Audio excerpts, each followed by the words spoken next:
Começa agora na Costa Verde. Costa Verde no ar. Costa Verde no ar.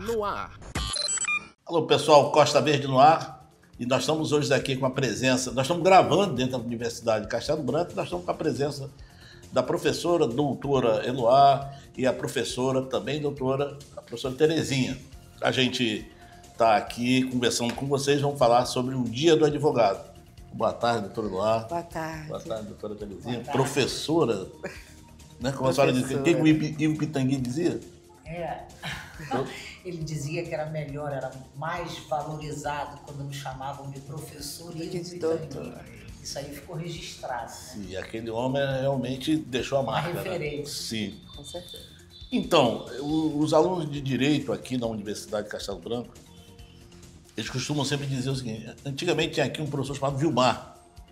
O Vilmar, ele dava sobre... Você entrar na faculdade, a primeira matéria era o professor Vilmar. O professor Vilmar, ele dava a história do direito. Então, assim, o Vilmar é um cara muito eloquente, expansivo, sempre conversava com os alunos. Professor, se vocês fossem definir a figura do advogado, o que o advogado faz na realidade? Na verdade, né, o advogado, ele representa toda uma sociedade, né? Ele representa a busca pelos direitos de toda uma sociedade. Né, onde as pessoas possam buscar seja através de processo, ou através mesmo da busca pelo próprio conhecimento, os seus direitos. Então, o advogado, ele é realmente essa ponte, essa pessoa que leva a pessoa até essa grande conquista dele. Então, as pessoas falam, eu vou resolver um problema, eu vou contratar um advogado, porque esse advogado tem o conhecimento base para levar ele até lá. Hoje, dentro do curso do Direito, né, o advogado, quando você vai fazer um curso de Direito, você abre um leque. Sim. Então, esse leque é muito importante quando a gente fala nisso, que hoje a pessoa fala, eu quero me formar em Direito, mas eu não quero advogar. Eu quero simplesmente fazer prova para a Polícia Civil, eu quero ser juiz, eu quero ser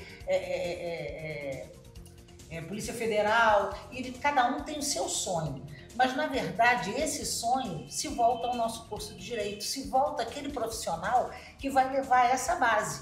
Então, nós temos essa formação. A professora Eloá vai colocar agora para também falar para vocês dessa forma. Eu vou chegar mais nesse ponto, mas eu vou lá na acepção da palavra, me bateu aqui na mente. Advogado, AD é um prefixo, né? E advogado de voz. Isso. Então, o AD é adicional, então, falando a favor do outro. Em última análise, o direito, né, o advogado, ele vai fazer, ele é o garantidor, né, dos direitos e deveres da sociedade, né, de uma pessoa. Então, quando a pessoa ela não tem mais para onde recorrer, ela tem o seu direito violado, ela tem os seus desejos violados, a pessoa que vai resolver o problema dela somos nós. Ô, professora, quando eu falo assim, o vizinho me ligou com o outro me reclamar, você fala, vamos falar com o advogado para ver o que ele faz. Ou então vamos na delegacia. Aí vem sempre um espertinho, inteligente, e fala assim, nós temos que judicializar isso. O que é isso? Hoje a gente está num outro momento, né, da advocacia. A própria entidade, a advocacia é exercer a função do advogado. Exato. Ela pensa de outra forma, né? Antes da gente judicializar, ou seja, de fazer um processo, de protocolizar um processo em sede de justiça, né? A gente vai tentar mediar. Hoje a gente tem vários mecanismos de mediação. Então, o advogado ele não atua só no litígio. Ele atua, sobretudo, na mediação. A gente tenta resolver as questões antes de levar essa situação a um processo ao sistema judiciário. Nós só falamos do litígio, é uma diferença de ideia, de opinião, uma briga. É um conflito de interesses. Por exemplo, marido e mulher vão separar, tem ali, necessariamente, em sede judicial. Mas, não necessariamente. Porque hoje a gente faz um divórcio extrajudicial. Sim. Então, assim, o nosso objetivo não é o litígio, não é o conflito. Certo. Do advogado. Do advogado. Cada vez mais a gente se afasta desse desse papel de briga, de conflito, Certo. trazendo para dentro da construção do papel do advogado a mediação. O Porque a gente advogado ele entende fala a que favor, por exemplo, da professora Terezinha. a gente sempre entende que mediar aquela relação ali, que em princípio está conflituosa, através de um diálogo sincero, né? Através de um diálogo mais atencioso e acolhedor, a gente consegue resolver o problema para ambas as partes. Mas dentro dessa ideia, o simples, o cidadão comum, ele não consegue ir na frente do juiz sozinho, é isso? Não. Ele nem deve, Aí né? pode procurar o seu advogado ou os órgãos que são as universidades, que têm os seus núcleos de prática jurídica. Sim. Também pode procurar. Aqui na universidade tem. Aqui nós temos o nosso núcleo que funciona todas as quartas-feiras, quartas e quintas, tá? O dia inteiro. Nós atendemos a população. De graça? tirando dúvidas, de De graça. Aí, pessoal, Orientação. então você pode se dirigir à Universidade de Castelo Branco e procurar aqui a professora Terezinha para a senhora falar. No 0800? 0800. Olha aí, que bom. Aqui eles vão receber as informações que eles precisam, E os eles encaminhamentos. serão orientados, encaminhados, e tem casos, como eu estou te falando, que a gente não precisa judicializar, Certo. que a gente consegue fazer com que a pessoa saia daqui com o problema resolvido. O mais importante é que as pessoas entendam que o profissional hoje, o advogado, ele já tem um outro perfil. E não de briga, de né? briga, não de Vou fazer você competição. perder. Tem de né? pacificar. Assim, eu tenho que ganhar, não, Tem eu que tô- perder. Eu sou algum tempo atrás, o advogado de um lado não falava com o advogado do outro, não dava nem bom dia. Sério? Era. Sim, sim. Não, ele Inimigo ele é adverso, total. eu não falo com ele. Hoje é o contrário. Hoje, primeiro, conciliar. De que forma isso pode fazer? Até os próprios processos judiciais, o juiz manda primeiro para conciliação. Vamos tentar conciliar. Só depois de uma negativa é que vai para eles. Então, isso é muito importante, entender essa outra forma. E o aqui nós movimento, estamos né? falando, O movimento mudou. do sistema judiciário brasileiro, né? Mudou. Onde antigamente a gente partia do princípio do conflito e hoje a gente parte do princípio da mediação. Só por uma pausa. Quando a senhora diz assim, o momento do judiciário brasileiro, eu entendi essa parte, mas para aquelas pessoas que vão vir aqui pedir apoio, só para entenderem um pouco, o direito brasileiro ele vem com base no direito romano ou alemão, como é que é isso? Eu digo com base, gente, quer dizer que o direito brasileiro é bem para cá, o Brasil tem 1.500 anos, é isso? Sim. Tá, assim, ele, logicamente ele copiou as outras federações que já estavam mais à frente. É mais ou menos isso? Na realidade não copiou, né? A gente tem uma... Seguiu. A gente tem uma lembrança, a gente traz muita coisa de ideias deles, né? Na verdade, do direito romano. Tá. O direito brasileiro, ele tem fundamento no direito romano, sim. né? Mas, bem da verdade, é que a história do direito, ele nasce nas civilizações antigas. Lá no Egito, na Mesopotâmia. Então, a gente, quando pensa no direito, na construção O direito hoje... veio do Matu, morreu ou não é isso? Não. O direito, ele vem... Tinha isso, né? Ele Desde vem dos de Coruja, conflitos né? sociais, ele vem dos conflitos políticos, ele vem dos conflitos entre pessoas que Mas, doutora, lá desejavam. atrás não tinha quem aparteasse isso. Na realidade, tinha, né? Se a gente falar da época do Egito, a gente está falando do faraó como se fosse o juiz. Sim. Né? Ele figurava como juiz. Verdade. O escriba, ele fazia aquele Escriba que papel escreve. de anotar as sentenças que eram dadas em determinadas situações. E aquele papígrafo, aquelas escritas, eram guardadas, papígrafos, eram guardadas, né, para que em casos futuros eles recorressem a esses documentos para dar a mesma sentença, que hoje a gente chama isso de jurisprudência, Tá. que é o entendimento daquela corte, que é o entendimento daquele juízo sobre determinada situação. Então, a gente traz não só do direito romano, mas das civilizações antigas, todo nosso arcabouço do sistema judiciário brasileiro. Isso tipo um costume.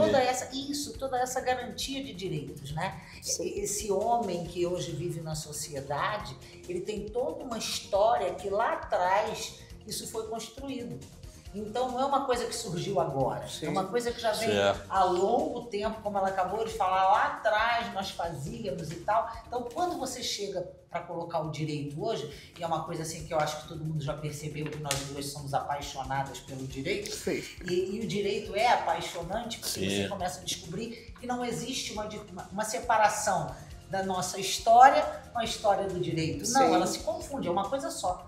É a história do social.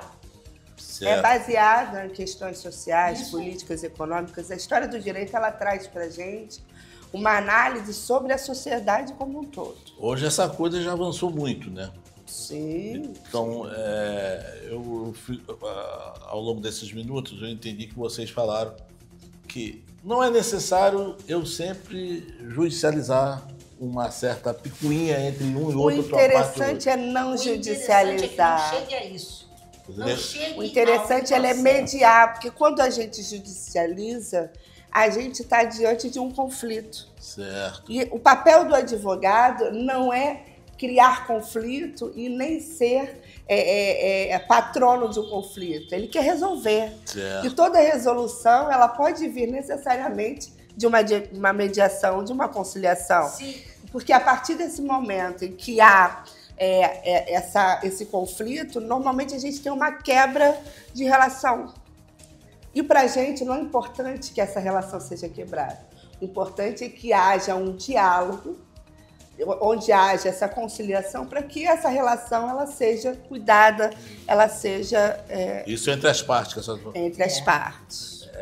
Aqui no nosso núcleo, nós sempre chamamos primeiro as partes, conversamos com ela, percebemos de que forma poderíamos chegar a um acordo. Quando não tem mais, aí é que a gente chega. Mas, a doutora esse acordo. Terezinha, eu sou meio povão, eu estou povão aqui. Eu sei. Quando chega aqui do núcleo De práticas de jurídicas. prática que vocês atendem Isso. a quem vier aqui na Aqui universidade. nós temos aqui Indistintamente. a parte do direito civil constitucional, Tá. nós temos também o penal, Aqui na Universidade de Castelo Branco. aqui temos também a parte trabalhista de orientação Certo. e a de família. E, falando de família, quando a Maria do Socorro, ali na rua, o marido foi lá, teve relacionamento com ela, deixou um filho e se mandou embora. Foi embora. A menina, evidentemente, uma trabalhadora normal, ganha lá o salário dele, não tem dinheiro para estar pagando advogado. Advogado que nem tão caro hoje em dia, né, o serviço advocatício. Não, a tabela da OAB tem sido bem democrática. Poxa, é legal. Aqui é de graça. Aqui sim. Mas a pessoa diz, o cara me foi embora já há 1 ano e me deixou com o neném. Eu leigamente, eu sei que o pai, ele deixou uma dívida para trás. Sim. E aí, o que faz? Aqui, nesse caso, tem que judicializar, né? Depende. Depende, vai Tudo ele vem, depende. se nós fizermos aqui uma convocação e ele vir até aqui e dizer, eu vou assumir. Você viu agora no final de semana, eu achei lindo o Dia dos Pais, né? Todo o nosso país parou para dizer, o pai tem nome, meu pai tem nome. Legal. Eu achei isso lindo, meu pai tem nome. Eu não preciso, por exemplo, você descobre que tem um filho, você não precisa a mãe entrar com processo para fazer. Não, se você quiser, você vai lá, olha, eu sou o pai, estou aqui, eu assumo. Olha, e é acabou o importante processo. dizer que a gente está falando aí de relações heteroafetivas. Isso. Mas a gente também tem relações homoafetivas e que nascem dessas relações homoafetivas Isso. filhos. A gente está falando de uma pluralidade de família. Certo. E a gente precisa considerar que toda família, toda Constituição, ela é bem-vinda.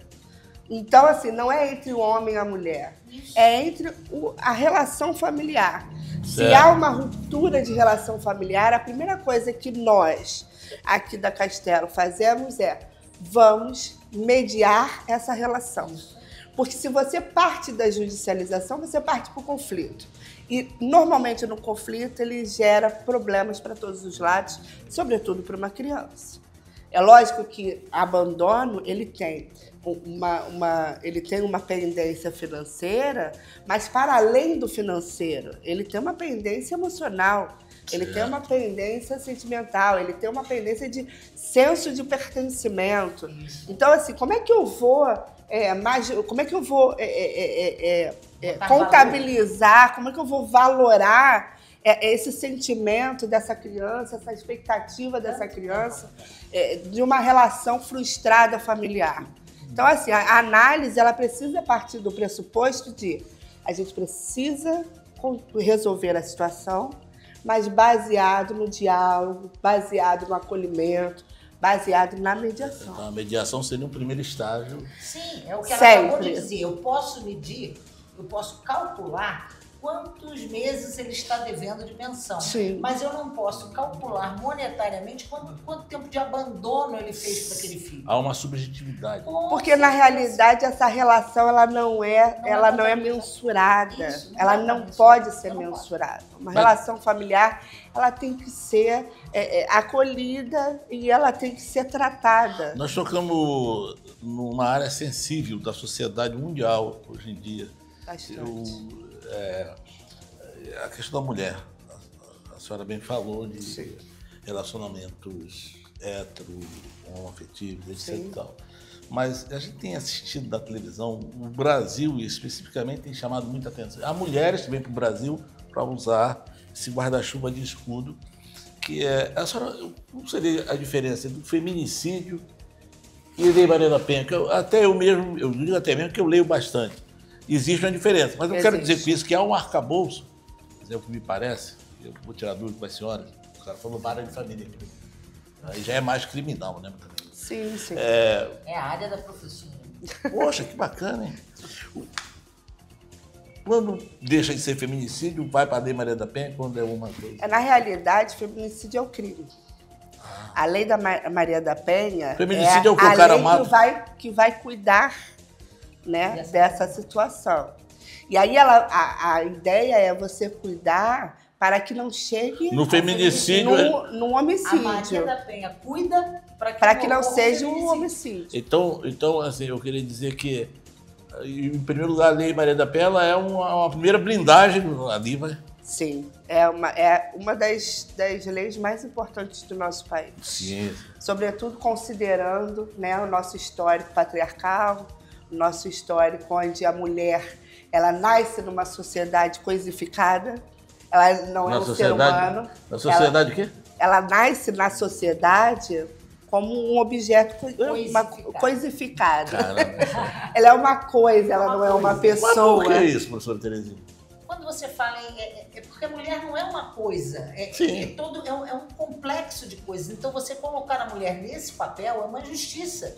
A mulher hoje, ela segura toda a base familiar, ela trabalha, ela cuida, ela leva para a escola, ela pega o filho, ela ensina o filho na escola, ela faz isso, ela mantém a casa, ela paga as contas. Sim. Entendeu? Então essa mulher ela não pode ser tratada como um objeto.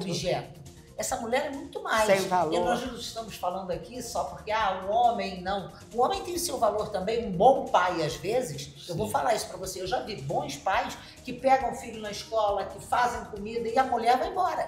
A mulher abandona lá. E ele segura a onda ali. Então, não estamos falando aqui do lado do homem, porque o homem tem mais valor, ou a mulher. Não. Eu quero dizer de seres humanos, né, Eloá, que representam esse papel. Esse papel de amor para a sociedade. A criança precisa disso. A criança e o adolescente, elas precisam ter não o que deve ou o que não deve fazer, exemplos. Porque se eu tenho um bom exemplo dentro de casa, meu amigo, eu não vou fazer errado. Agora, se eu faço, não sei se você lembra, mas antigamente era assim, faço o que eu digo, mas não faço o que eu faço.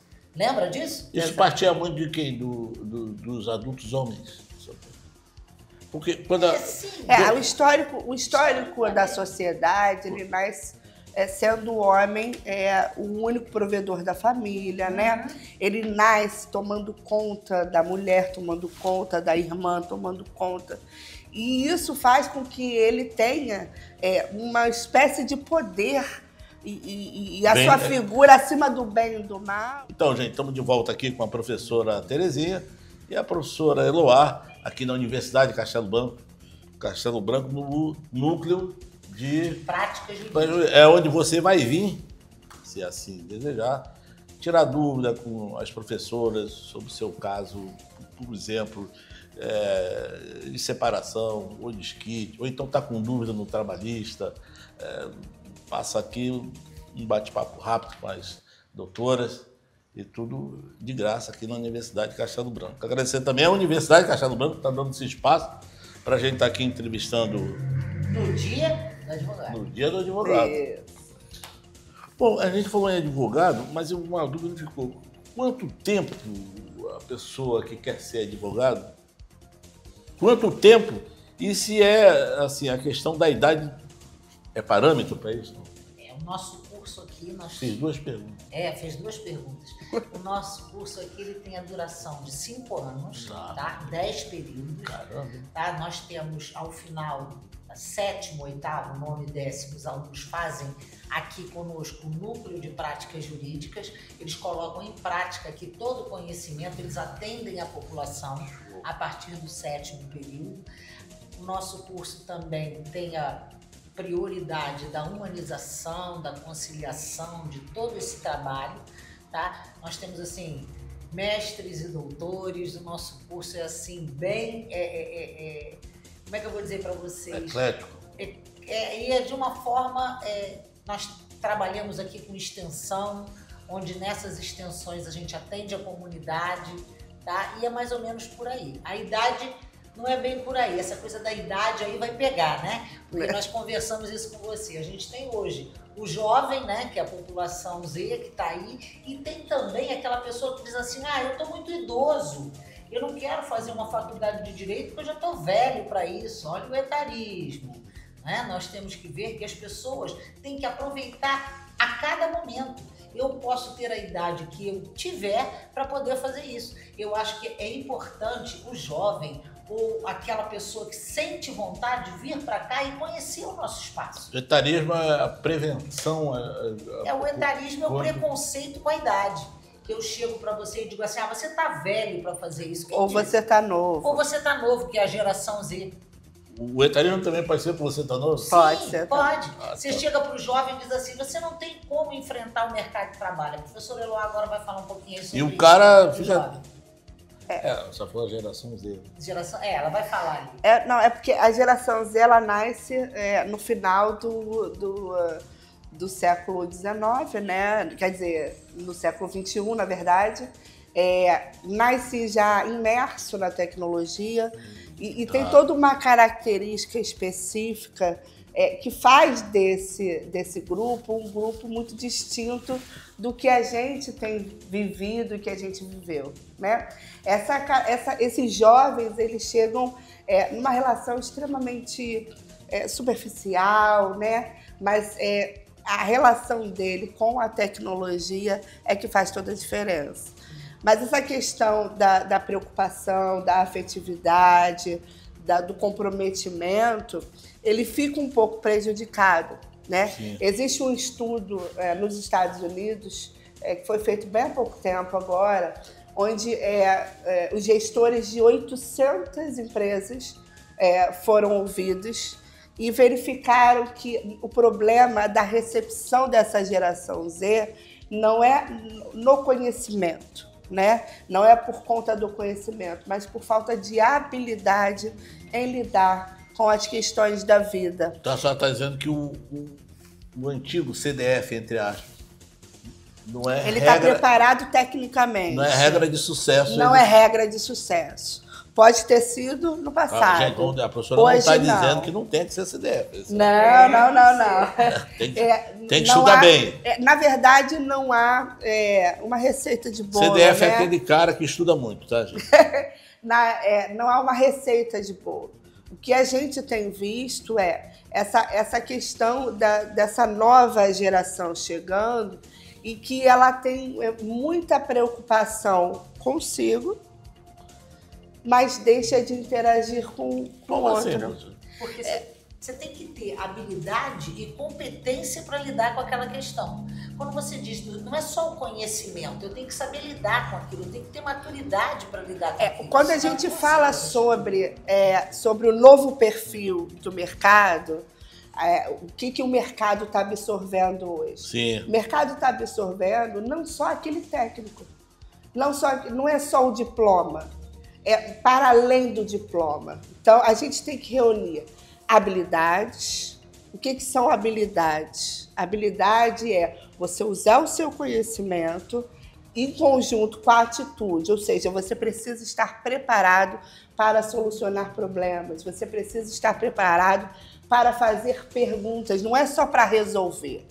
Você precisa desenvolver senso crítico acerca do tema que você vai trabalhar. E, para além disso, competência, habilidades e valores. Um profissional bem estruturado, um profissional bem formado é aquele que reúne competência, habilidade e valores éticos. Eu vou dar um exemplo para vocês, você leve aqui.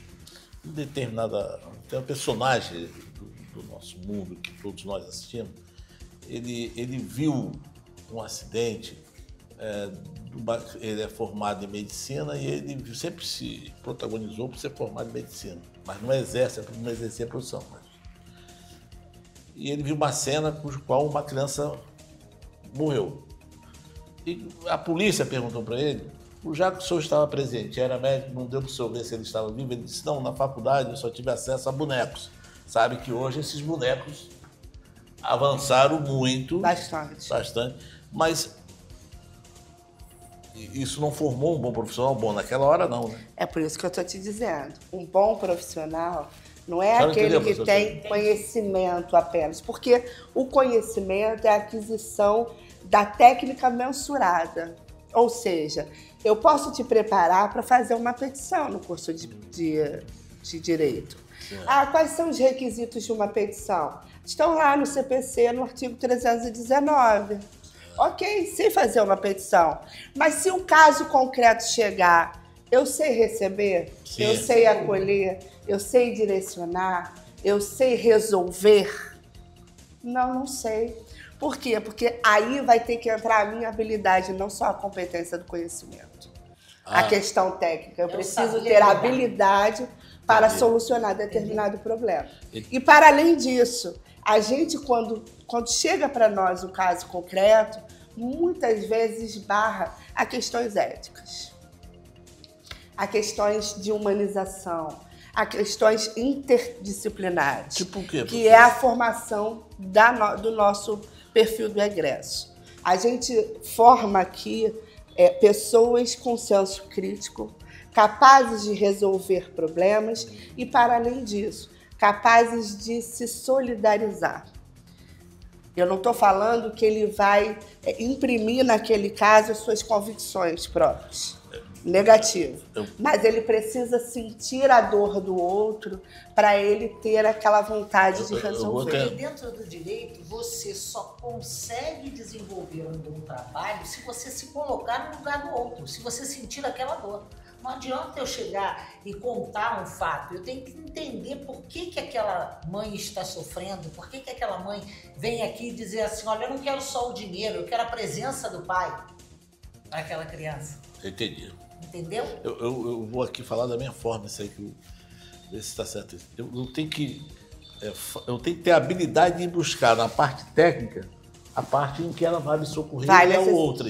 E não o contrário, eu não tenho que ser um técnico buscando, eu não tenho que ser um técnico buscando buscando assim, vamos dizer, só a técnica para lidar com seres humanos. Ou seja, o mercado hoje ele recepciona muito mais habilidades do que competência. Sim. Então, se você tem dentro da sua competência, inteligência emocional,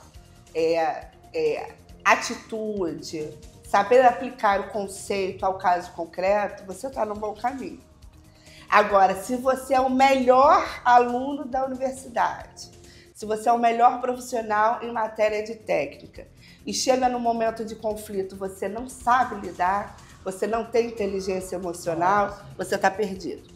Eu consigo transformar uma pessoa que tem inteligência emocional no melhor técnico possível. Certo. Mas eu não consigo transformar uma pessoa que é muito técnica numa pessoa inteligente emocionalmente. Mandou bem, professor. A gente precisa desenvolver essas habilidades. Show. Essa é talvez a nossa maior preocupação na formação dos nossos alunos aqui na UCB. É saber como esse profissional, a partir da porta para fora, o que ele vai fazer, como ele vai fazer, como ele vai reagir. E é muito importante que a própria comunidade saiba que aqui nós temos o fechamento, né, das nossas extensões. Nós temos um dia aqui especial onde a comunidade pode vir não só para a área do direito, não. Vai ter enfermagem, medicina veterinária, medicina veterinária, em que a comunidade vem, passa aqui um dia e recebe tudo isso. A nossa comunidade, a nossa faculdade, a nossa universidade, ela é voltada realmente para a nossa comunidade. Todo o nosso trabalho vai além dos nossos muros. É isso que a gente quer tentar passar da melhor forma. Dizem que a dona Vera Gessoni, ela lá atrás já reunia isso, o entorno. A gente continua seguindo o legado, com muito respeito, com muito comprometimento, entendendo que só assim a gente consegue estruturar e consegue apoiar e acolher a nossa sociedade do entorno. E para nós é uma honra, né? Porque a professora Vera foi um exemplo aqui para toda essa comunidade. Para o bairro, né? Para esse bairro, e agora a gente poder transformar esse curso do direito no perfil que talvez ela gostaria que tivesse. Foi visionária. Se ela estivesse aqui, né? Ela já era visionária lá atrás e a gente agora só vai seguindo os passos. Porque... Você vê, o comportamento dela anos atrás reflete hoje a necessidade de formação da sociedade. Exatamente. Mas ela já pensava assim. Então ela é pioneira nisso aqui na Zona Oeste. Mas a gente está se caminhando, todos os aplausos à matriarca da universidade, do grupo Castelo Branco. O entorno da faculdade reconhece isso, é um ponto de referência no Rio de Janeiro. Sim.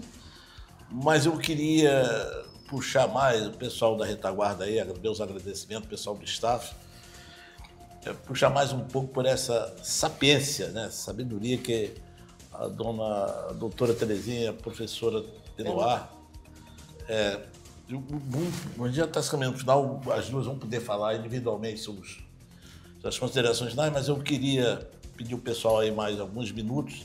Eu queria ir para um bate-pronto, que nesse meu tempo, aqui nas perguntas que aparecem,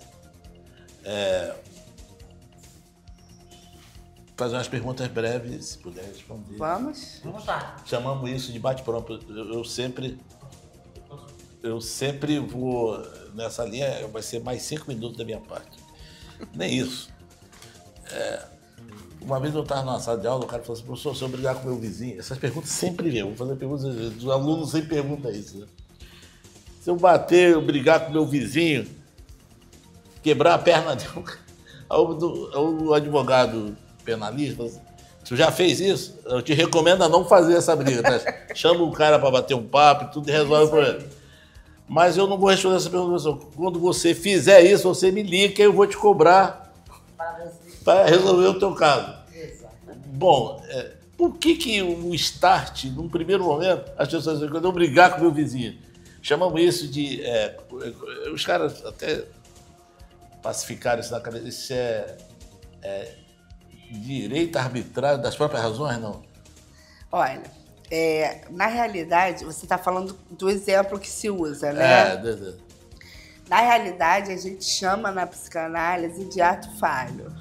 Provavelmente, quando o aluno fala sobre... Não tem muito essa pergunta? Sobre as suas dores, não, são diversas. Porque, na verdade, no íntimo dele... Ele está com aquele problema e ele está externando. Ele quer quebrar o cara ou ele quer tirar dúvida? Na realidade, ele quer uma solução para o problema que ele está trazendo ali. Então a senhora diria que a sociedade é violenta, não?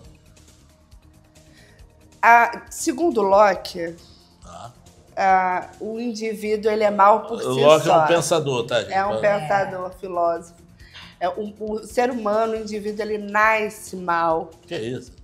por isso é que há a necessidade do controle social. Mas, a professora, natureza do homem é uma natureza ruim. Mas Eva e Adão, no primeiro ato deles, não foram namorar, gente? Então, Mas aí se for analisar sobre cada perspectiva, exatamente. Isso é o pecado. Sim. Então, na verdade, quando ela diz essa sensação que a gente tem, tá? Quando você diz, lá ele disse que ele ia fazer, e se fizesse, porque na verdade ele fez, ou ele está prevendo fazer. É uma coisa ruim. Exatamente. Por isso que a gente fala do ato falho. O que é o ato falho? O ato falho é quando a gente deixa escapar um pensamento, um sentimento, uma reação sobre determinado contexto. Então, aquela situação, naquele momento, fala muito mais do que ele está vivendo do que propriamente do que ele vai te falar. Certo. Então, a geração Z, que nós tocamos aqui no assunto, o etarismo, que vocês passam e tentam passar para o aluno, a galera de idade... Tanto faz. Aqui no nosso curso nós temos desde os mais jovens até as pessoas com mais idade. Sim, 70 e aí nós poucos anos. conseguimos unir esses dois lados chama... para que... Vem para cá, vamos juntos. Porque aquele ali sabe tudo da informática, ele sabe distribuir. Hoje temos advogados... Sabe das redes sociais. Hoje em dia tem advogado que faz assim, não, eu vou lá para a OAB para distribuir um processo porque eu não sei mexer ainda na distribuição. Acontece. Verdade. E ele aprendeu em sala de aula. E com a última mudança esse advogado, agora... Por isso que eu digo da atualização. Esse advogado, de repente, foi lá atrás... E não tinha informática, ele não tinha direito digital no conteúdo dele, Sim. ele não tinha proteção de dados. Sim. Então hoje, LGPD, a proteção disso. Hoje, quando você tem esse advogado lá de trás, ele tem que se adequar. O advogado, assim como o médico, assim como o engenheiro, ele tem que estar sempre em constante aprendizado. E aí, quando você coloca isso, é muito legal, porque quando nós conseguimos unir ali os dois pontos, nós conseguimos com que essas turmas, elas rendam muito mais. Porque aí vem o jovem, o outro. Hoje nós tivemos aqui um exemplo de uma aluna que chegou e falou, quando eu vim para cá, eu pensei que eu ia sofrer com a minha idade. Exatamente. Lembra? E aí ela falou, não, eu me senti tão acolhida, não só pelos colegas, mas também pelos professores, que esse é o nosso objetivo aqui. É uma característica, sobretudo, da UCB. Da Universidade de Castelo Branco, família. Que é uma questão de inclusão. Chega quem chegar, venha quem vier, vai ser acolhido, vai ser cuidado, vai ser orientado, vai ser formado. Então, chega quem vier, venha que a gente vai receber vocês com o maior carinho. A gente está indo para encerrar, agradecer a professora Terezinha, a professora Eloá. E aí, eu vou dar aqui uns 2 minutinhos para cada uma, dedicar suas declarações finais para o nosso público ouvinte, para o nosso telespectador. Pode falar. Professora Terezinha. Bem, aqui nós estamos na Universidade Castelo Branco à disposição de todos vocês. Eu aqui à frente da coordenação, tá? Junto com toda uma equipe maravilhosa, que todos os meus professores, eu costumo dizer que eu não trabalho sozinha, eu trabalho em equipe, e a nossa equipe aqui está sempre disponível para tirar quaisquer dúvidas que sejam, tanto no MPJ, quanto também você que está querendo fazer o curso de Direito e quer vir aqui. Nós recebemos, nós informamos, nós orientamos. Eu quero pedir uma transferência. Nós estamos aqui para orientar sempre.